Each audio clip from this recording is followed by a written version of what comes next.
When you feel alone, down, or overwhelmed, it's easy to believe that no one understands or cares.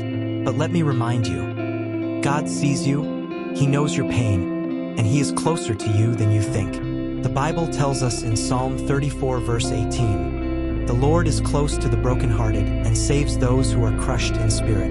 Right now, even in your hurt, God is near, holding you up when you feel like you can't take another step. You are not forgotten. Depression and loneliness can make it feel like the walls are closing in. But God promises that this isn't the end of your story. Jeremiah 29 verse 11 says, "For I know the plans I have for you, declares the Lord, plans to prosper you and not to harm you, plans to give you hope and a future." Even when you can't see it, God is working behind the scenes, crafting a future filled with His goodness and peace. Remember the words of Jesus in Matthew 11 verse 28. "Come to me, all you who are weary and burdened, and I will give you rest.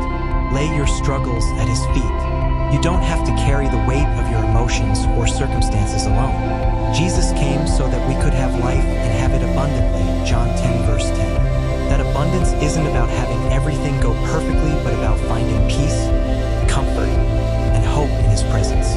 You are deeply loved, valued, and created for a purpose far beyond this moment of pain. Isaiah 41 verse 10 says, "Do not fear, for I am with you.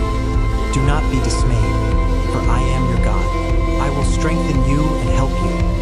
I will uphold you with my righteous right hand." Even when you feel too weak to keep going, God will carry you. He's your refuge, your shelter, and your strength.